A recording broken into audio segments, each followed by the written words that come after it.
What's going on, everybody? Feder here from 3D Print SOS. Welcome back to the channel. In today's video, we are going to be looking at this. This is the Voxelab Aquila S2, and I've done some videos on it. One is right over here where we unboxed it, put it together, put it to the test, printed a whole bunch of parts of this machine, and I really broke things down and gave you the pros and cons. So let me give you those really quickly in a really brief way. The pros of this machine is that there's very little, if any, machines at all in its price range that give you direct drive, all metal hot end, 300C printing, PEI sheet, things of that nature. It is also completely open source except for the one negative part about the machine. So you can modify it, you can tinker with it, you can turn it into something else if you wanted to, or you can just leave it and have parts readily available for this machine. That's what makes it really good. The thing that makes it not so good is actually the hot end on this machine, and the hot end itself is proprietary. This piece right here that you see, and make sure to take a look at that video if you want a closer look, is completely proprietary from Voxelab. So if you needed a new nozzle, a new heat break, a new block, a new heatsink, all of those things you could only get from Voxelab themselves, unlike the rest of the machine. So today we are going to address that. There's actually no other issues with it. It performs it well. It just, the problem is when these nozzles wear, and they will wear because they're just brass nozzles, especially because this is marketed for high temperature. So things like carbon fiber nylon, for example, after a roll or two, you're already going to see a performance loss in the nozzle. So you're going to have to rely on them to buy their really specific nozzle, because it is a little bit longer than an MK8 nozzle and a little bit shorter than a Volcano nozzle. So what I'm actually featuring here is a community fix by Ray. Ray is an active member on the Voxelab Aquila Facebook groups, on the official Facebook groups, and he designed this little adapter right over here that I went ahead and printed in PETG. So as you can see, there's a little lip here. This is what goes into where the stock hot end is held, and he designed it around this. This is a really inexpensive Haldus 3D all-metal hot end. I'll show you some cool things about it. And essentially you take a little PTFE tube, you go ahead and put this on top. There's 4 bolts to mount this, and then you just put this right in place of the stock hot end. It should be a really easy and fast install. And what makes this special is, well, standard MK8 nozzles. We have a standard block where you can use either type of thermistor, whichever one you have on your machine. And then, most importantly, it has this little clamping mechanism on here where we undo it, and that will reveal the multi-material heat break with fins on it, which makes it a really compelling an amazing value for what it is. I believe it's between $25 and $35. The price kind of fluctuates on these, but they're worth buying in my opinion, just because of the sheer versatility of this hot end. That's not the only thing about this hot end, is it also has a lot of different ways to mount it on different machines. So if you wanted to take it off this machine, or you wanted to change it for whatever reason, this can go onto other machines. It is very, very versatile. But essentially, you just slide that on. He also made this bracket where you attach the fan onto this, and you will be able to retain the stock fan and the stock shroud for the fan. And then he also made an entire cover that kind of looks like the stock one, except it has different dimensions to work with the new hot end, because the new hot end is a little bit longer than the stock one.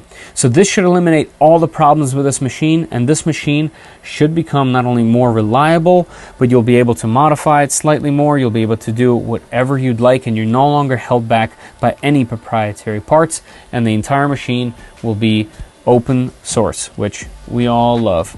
So let me get you a closer look, and I'm going to go ahead and install this hot end. Let's get it done. Alright, so to get started, we need to take off this hot end, and we're going to do that by removing this Allen key right over here. And yes, I know I'm going to block the view a little bit, but I kind of have to. So this little set screw is actually going to be holding our new one on as well. So just keep on doing it until it kind of wiggles out. There you go, we have the entire set screw.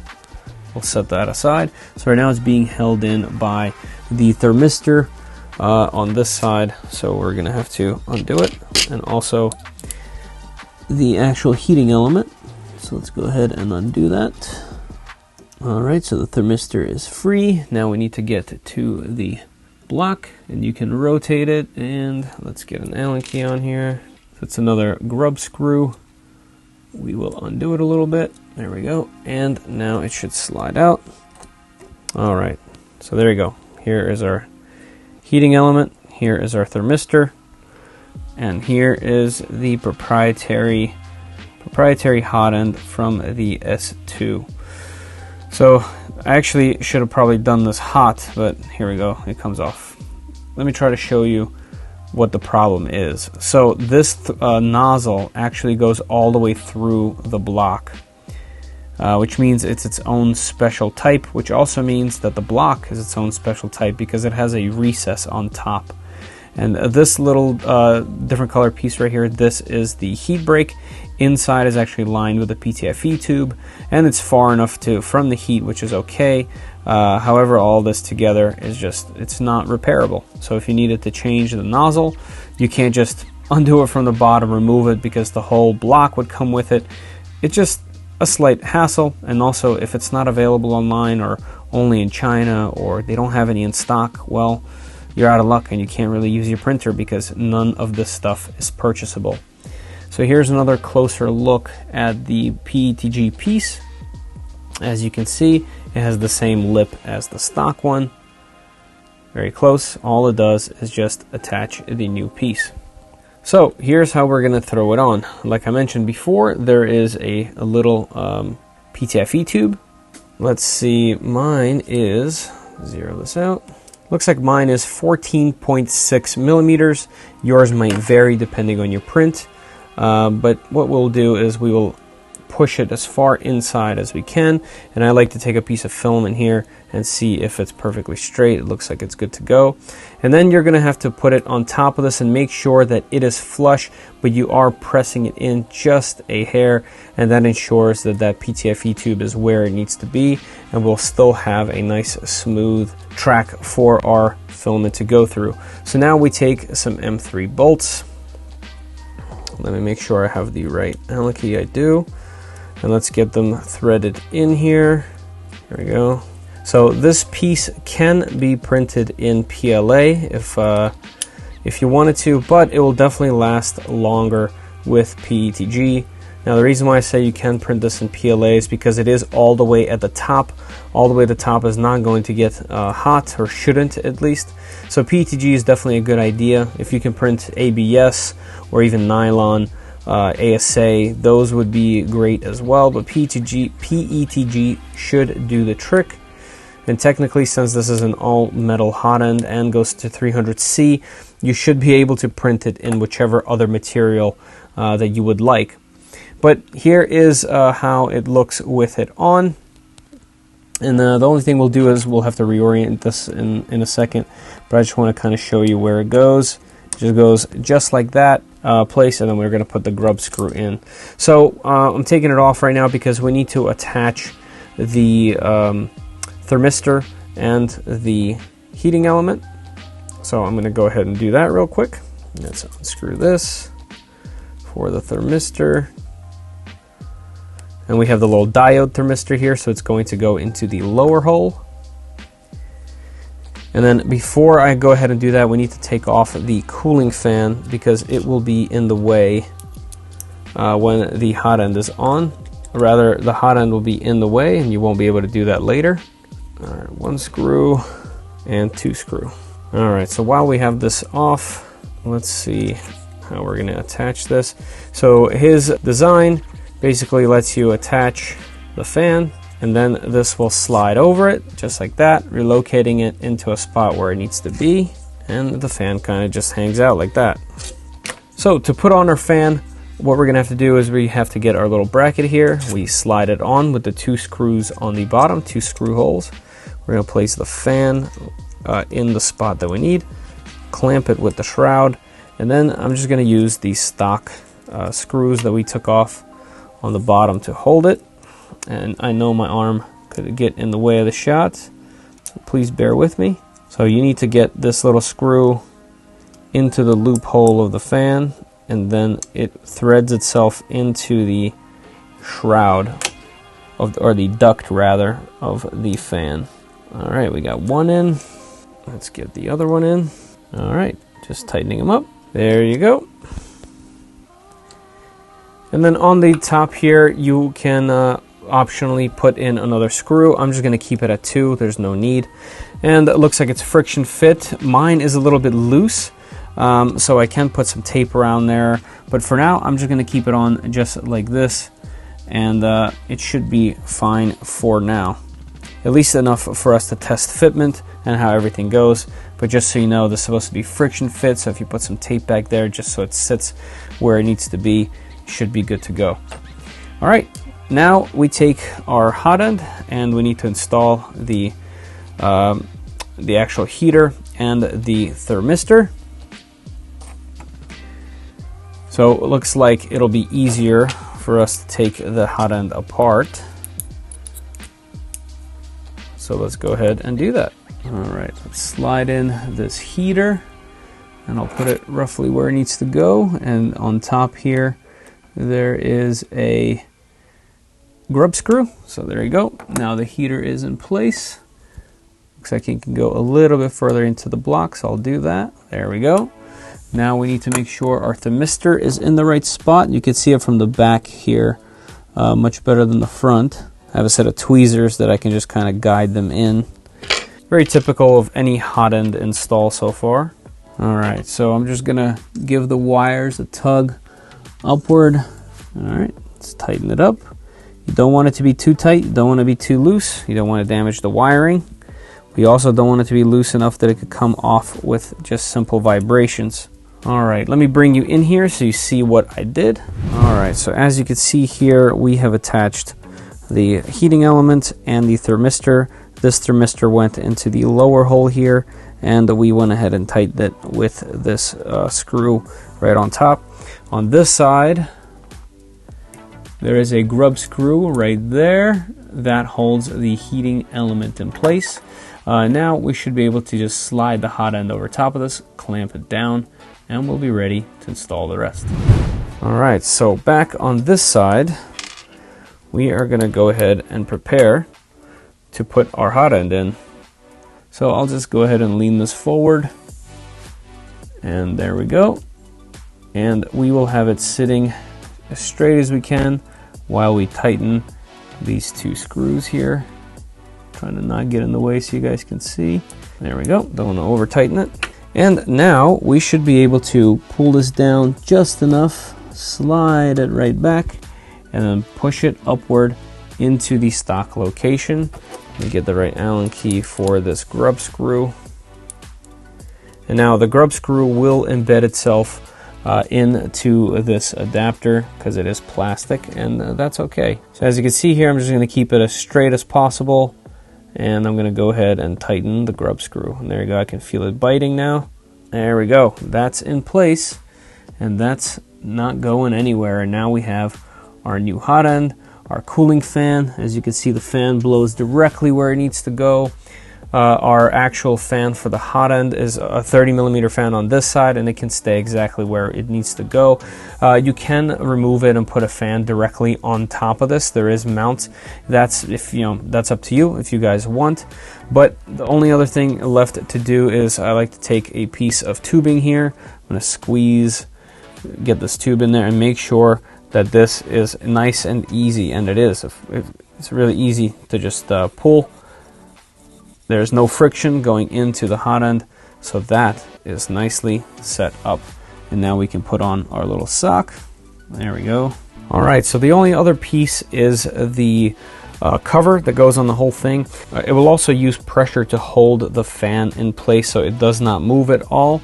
So as you can see, if we were to kind of pull it apart, get it on where it needs to go, it will hold the cooling fan exactly where it needs to go. So that's on you. I kind of like the look without it, but you know what? We'll rock with it for a little bit. So let me grab the right Allen keys, and we're going to go ahead and attach this. It uses the stock hardware for this and the stock hardware mounting spots. All right, we got that one up and installed. Okay, that was easy.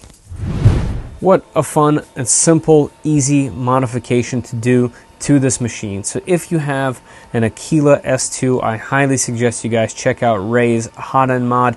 It definitely takes this machine to the next level and makes it easier for you to use and maintain for the future. So the only thing we have left to do is level the machine. Keep in mind that the hotend is lower than stock, so you will have to raise this limit switch on the side of the machine. It's really easy to do. Do it manually before you hit home because it will crash. So essentially what I'm going to do is I'm just going to bring this all the way down where it pretty much sits on the bed just a little bit. We're going to lift it just the hair off, and that's what I'm going to lift the switch to until it clicks. I'm going to tighten, and then we're going to go and do a leveling of the machine when it's nice and hot, and we're going to be ready to go. So I'll do that part off camera. That's pretty standard procedure when you do a modification like this. But then we're going to throw some California Filament red flat PETG through this thing and see how it performs with that filament. So let's go ahead and put it to the test.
Alright guys, so that's the modification by Ray. So definitely, if you guys enjoyed this, or you use it, or you're planning on using it, definitely go down in the comments below and let Ray know, you know, how much you thought that this was a cool mod. And let's talk about it. So yeah, it had some issues, but let's go over all the prints that we had. So the first one we had was PETG, super clean print. And what this was is a filament spool holder that kind of goes on top of the printer right over here that replaces your original spool, and it just clicks just like that. And the cool thing about this is no matter what size spool you have, one of the sides just moves on the top. And adding bearings into here, these are standard size bearings. I actually got mine, I think, from old pair of roller skates that we were throwing out, either for myself or my daughter. I don't remember exactly, but I saw that there were bearings in there and I took them out. So a good way to recycle them, or Amazon links in the description below to buy them. They're very inexpensive on Amazon, and they always come in handy for all kinds of projects. But yeah, you just put the two bearings on here, you put it on top, and now you have a spool holder for your direct drive that has literally no drag. So definitely a cool mod. And this flat flat red PETG by by California Filament is definitely an awesome filament. That's what everything else was printed in, including the modification itself. Then the second thing I printed was carbon fiber nylon. That's by Esun. I love this stuff. This is my second roll of this particular carbon fiber nylon, and it prints really easily. And this machine did a wonderful job. As you saw when I was taking off the build plate, there were some kind of like leftover bits, but they just came right off. And here's the piece cleaned up. Literally a flawless carbon fiber print. Everything looks great, and I love this stuff because it's kind of an interesting blend of material. It's definitely flexible a tiny bit, but it's still really strong, and it doesn't flex and pop. It kind of like flexes and bends. So perfect for something like this. This is a belt GoPro mount. For example, when I have my radio for flying stuff, this can clamp right on there, and I can have a GoPro camera facing down onto these sticks. So useful little print, just like this. Perfect for carbon fiber nylon. Nice strong print. All right, then let's talk about the spaghetti monster we made. This was Esun ABS, and I definitely have always had problems with this particular orange ABS. I actually have never had a successful print with it, hilariously enough, but I do not think it is the filament that was having the problem. So this first print popped off the bed. That was a simple issue. I saw where, because things started curling, it popped off. It needed some glue. And actually, speaking of that, the carbon fiber also needed glue. So I just took some glue stick, put it right here on the PI bed, and everything stuck perfectly. So the second attempt at this print, it stuck perfectly fine. However, as you can see, I mean, it peeled up everywhere, and that's because, well, it's ABS, and ABS likes an enclosure. So what I do for enclosures, I have a temporary enclosure made out of cardboard foam board that I just cut up, as you saw a brief clip of it sitting up here on the table. And it's not covered on top because the spool sits a little too high, so it wasn't a full enclosure. But yeah, that needed that badly. So we tried it with that, and as you can see, the top of the print is actually literally flawless. So it had some issues down at the bottom, just keeping things completely consistent here. Obviously, it needs a whole lot of supports for this particular print. It is a complicated print, but most of the curling is on this side. So it's my left side when you're looking at the printer. So then I printed it again in a different color, and yeah, once again, nearly flawless print. However, there's still some curling, a little bit less this time, but still some curling on that side. So I started trying to figure out what that could be. And so that's why the shroud is off. So I took a closer look, and it looks like when the fan is on, the actual fan that cools the hot end, you can put your hand down here. On the left side, there's a lot of air kind of going down and hitting the plate, even though it has to go through the hot end, because there's a gap in between the fan and the actual hot end that we installed.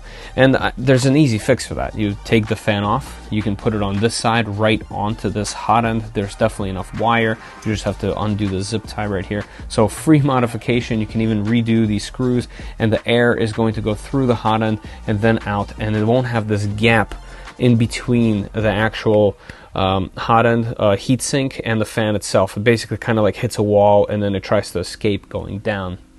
The other thing that solves is they put their wires, their thermistor and heating element on this side, also on the left side. So the wiring is between the fan and the heatsink. So by moving that fan, you're actually going to improve it in two different ways. One, cleaner, much better airflow for the heatsink, and also wiring won't be in the way. So there's definitely more ways to improve their design here, in my personal opinion, but like I said, the stock one totally works. It just, the nozzles, I don't necessarily want to rely on buying their branded nozzles. I think it'd be much more fitting using something like this, where you can purchase any kind of MK8 nozzle, any style that you would like.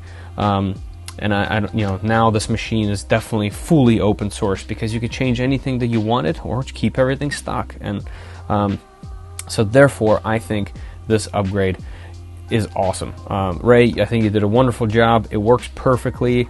It is nearly free, considering the actual upgrade itself is just printable, and then you can install this hot end or similar hot ends that have a 4 bolt installation on top. I believe the old TiVo machines used to have similar hot ends to this.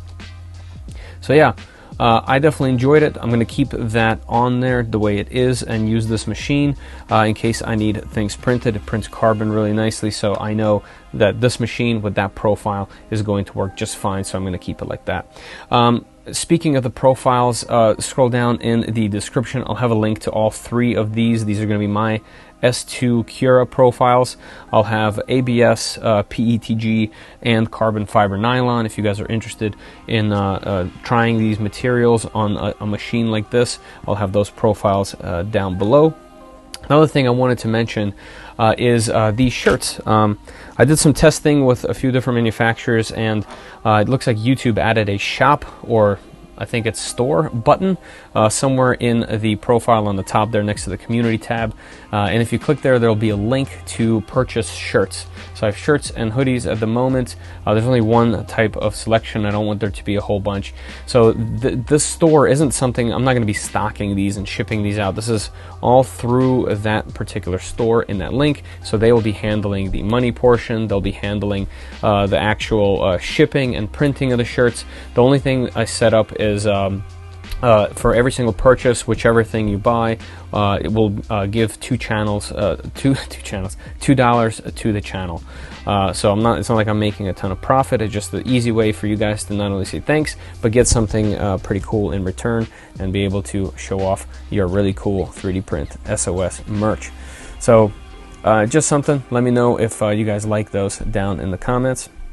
The other 2 things I wanted to mention, well, 3 things I guess, is I had to use the Sunlu dryer again, and FilaDryer I believe it's called, and this thing's awesome. It worked really great. I used it on the orange filament to make sure that it wasn't moisture that was messing around with this, so I did it overnight, and I just love the layout of it. I love that it shows you all of those details. I love that the heating element goes all the way around instead of just on the bottom. So yeah, that actually turned out to be a pretty nice thing. The only thing I really don't like about it, and it's kind of nitpicking at this point, but I don't like this base with feet. I kind of wish it was just flat. It'd be easier to keep it on certain surfaces. And since it's plastic, it kind of slides around on those 4 tiny little points on the bottom. So that's kind of a mini review for that. But the other thing is Discord. We have a Discord for this channel. If you're not on there, definitely go and grab that link. The invite should be down below. Join up, share your prints, troubleshoot your machines, talk about things like this and how to do it, how to modify things like this. Lots of like-minded people, showcasing their machines, sharing all kinds of knowledge, which is awesome.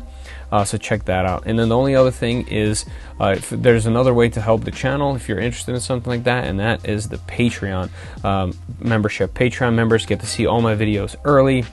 You guys get to direct message me one-on-one, ask me questions if you need, things of that nature. Patreon is definitely the best way to get those exclusives. All right, guys, I think that's all for me. And like I said, if you enjoyed this, definitely go down in the comments and tell Ray that he did an awesome job, because I definitely think he did. All right, as always, I'll see you down in the comments. Later.